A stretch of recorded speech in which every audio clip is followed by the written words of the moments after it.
अस्सलाम वालेकुम। हाँ जी, तो यार कैसे हैं आप? आई होप एकदम मज़े में होंगे आप सब। Welcome back to another video. अच्छा यार, जब भी मैंने कोई वीडियो बनाई है या मेरी तरह और जो यूट्यूबर्स हैं वो वीडियो बनाते हैं तो अक्सर अपनी वीडियो में ये कह रहे होते हैं कि यार जब भी आप इधर आओ यूके के अंदर, जब भी आपका प्लान बन गया, आपकी टिकट होगी, आप यूके में मूव करने वाले हो, तो अपने साथ यार कम से कम इतने पैसे लाजमी लेकर आओ कि अगर आपको इधर आने के बाद 2 मंथ जॉब ना भी मिले तो आप इजीली सरवाइव कर सको।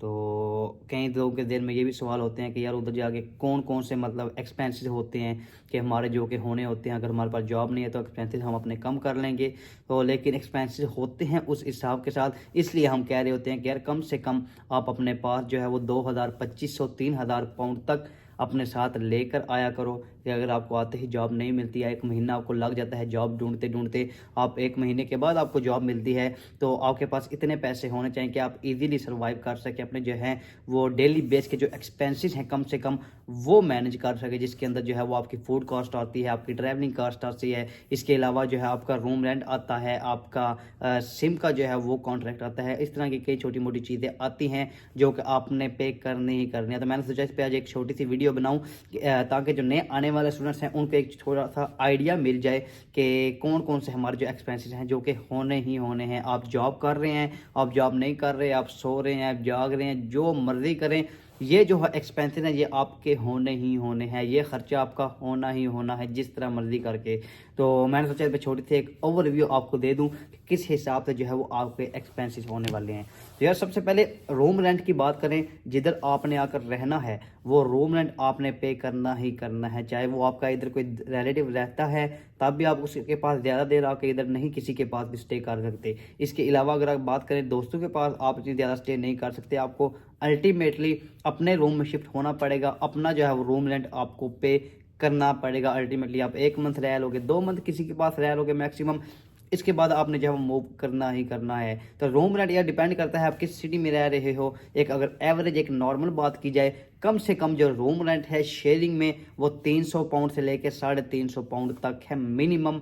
ये फिर मैं बता रहा हूँ एरिया पे डिपेंड करता है। अगर आप लंदन वाली साइड पे चले जाते हो उधर तो बहुत ज़्यादा कम से कम जो है वो 400 से लेकर 500 तक चला जाता है। लेकिन जिधर के मैं रहता हूँ या इस तरह का कोई और एरिया है तो वो कम से कम जो है शेयरिंग में जो सिंगल रूम शेयरिंग में होता है इसका जो रूम रेंट है वो 300 से लेकर 350 पाउंड तक इसका आप रेंट पे करते हो। लेकिन अगर आपने सिंगल रहना है, आपने अपनी जो है वो प्राइवेसी रखनी है, तो आपको सिंगल रूम का कम से कम 500 से 600 पाउंड तक देना पड़ सकता है। तो ये इस हिसाब से आपने अपने मुताबिक देखना है कि आप किस तरह की सिचुएशन में रहना पसंद करते हो। तो ये आपने पे करना ही करना है। आप कोई जॉब कर रहे हो नहीं कर रहे, जिधर मर्जी आप रह रहे हो, जब आपने रूम में रहना है तो अपने रूम का रेंट जो है वो पे करना ही करना है। और कई दफ़ा ऐसे होता है जब आप एक रूम में जाते हो तो उधर आपको डिपॉजिट भी पे करना पड़ता है, यानी अगर 300 आपका रेंट है तो 300 आपने उसका डिपॉजिट एज अ सिक्योरिटी भी देना है। तो जाहिर बात है पहले मंथ आपको 600 पे करना पड़ गया, तो जब आपके पास पैसे इतने नहीं होंगे तो आप किधर से पे करेंगे। इसलिए कहते हैं कि अपने साथ कम से कम इतने पैसे आप लाजमी लेकर आओ।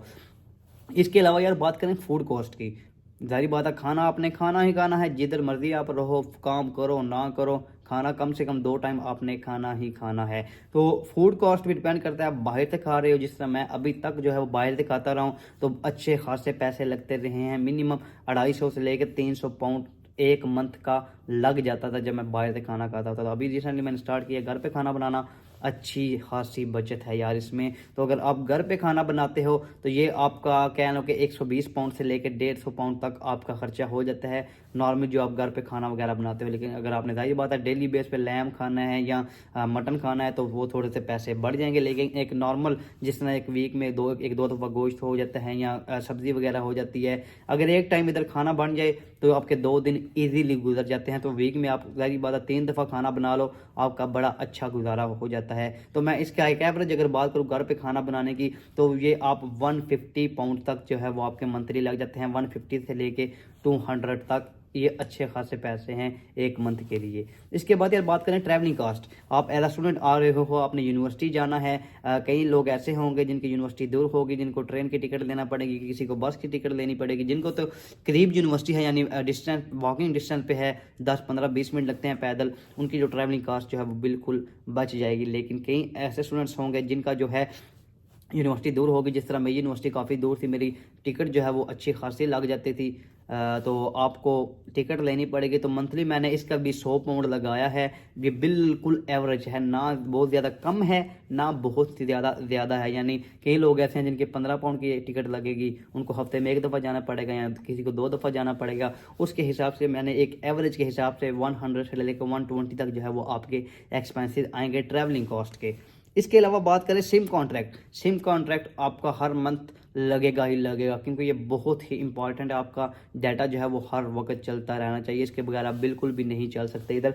तो सिम कॉन्ट्रैक्ट भी डिपेंड करता है, 15 पाउंड से लेकर 25 पाउंड तक चला जाता है इसका रेट। तो मैंने एक एवरेज इसका 20 पाउंड लगाया है कि 20 पाउंड का जो है वो आपका सिम कॉन्ट्रैक्ट हुआ करेगा, जिसमें आपका अनलिमिटेड कॉल वगैरह हुआ करेंगे, सारा कुछ हुआ करेगा। ये हर मंथ आपने करवाना ही करवाना है। तो इसके अलावा अगर बात करें तो यार मिसक्लेनियस एक्सपेंसिव, यानी कई दफ़ा आप बाहर दोस्तों के साथ निकल जाते हैं, किसी जगह शेक वगैरह पी लिया, आइसक्रीम खा ली या बर्गर वगैरह, या इस तरह बाहर आउटिंग के लिए दोस्तों के साथ निकलते हैं तो पैसे लगते हैं इधर भी। जिस तरह पाकिस्तान में, इंडिया में हम निकलते हैं दोस्तों के साथ आउटिंग के लिए, तो इधर भी जब आप निकलते हो तो कुछ ना कुछ पैसे आपके लगते रहते हैं। या कोई आपकी शर्ट पसंद आ गया 15-20 पाउंड की, या कोई शूज़ पसंद आ गए 20-30 पाउंड के, इस तरह चीज़ें आपको आ जाएँ। तो मंथली आपको ये मैंने 100 पाउंड किया है। ये बहुत ज़्यादा कम नहीं है ना ही बहुत ज़्यादा है।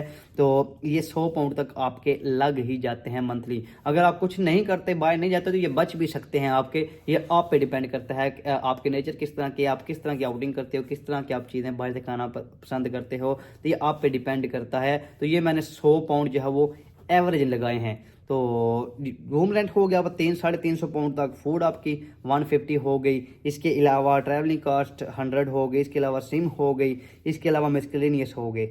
ये आपके तकरीबन 650 पाउंड से लेके 700 पाउंड तक आपके बन जाते हैं, जो कि आपके मंथली एक्सपेंसेस होने ही होने हैं। आप काम करो, आप काम ना करो, आप घर पे सो रहे हो, आप घर पे बैठे हुए हो, बाहर आप जाओ, कहीं जाओ, यूनिवर्सिटी जा रहे हो, आ रहे हो, जो मर्जी कर लो, ये जो आपके पैसे हैं ये लगने ही लगने हैं। ये आपके जेब में हर मंथ होने चाहिए। ये आप चाहे 2-3 मंथ के लिए अपने घर से लेकर आ जाएं, कि अगर आप कहते हैं कि मैंने 2-3 मंथ जाके कोई काम नहीं करना, या अनफॉर्चुनेटली कोई काम आपको नहीं मिलता है 1-2 मंथ के लिए, आप अपने घर से लेके आए, इधर से आपने किसी के लिए पास से लेकर अरेंजमेंट करनी है, ये आपके पास पैसे हर टाइम जैसे ही मंथ स्टार्ट हो आपके पास पैसे होने चाहिए, क्योंकि ये पैसे आपके लगने ही लगने हैं। इसके बगैर आपका बिल्कुल भी गुजारा नहीं है। होप सो कोशिश करें कि जॉब आपको जितनी जल्दी हो सकती है जॉब मिले। जैसे पैसे आना स्टार्ट हो जाते हैं फिर ये चीज़ें जो है वो महसूस नहीं होती, आपके अर्निंग इस तरह से आती रहती है, साथ साथ आपके जो है पैसे लगते रहते हैं, तो वो चीज़ ज़्यादा महसूस नहीं होती। लेकिन जब आपके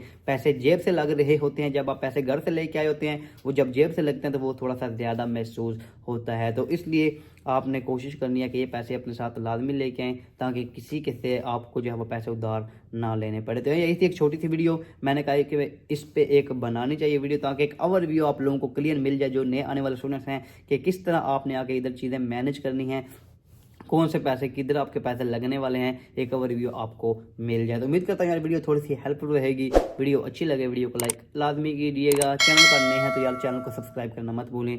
इंशाल्लाह मिलेंगे नई वीडियो के साथ, तब तक के लिए अल्लाह हाफिज़।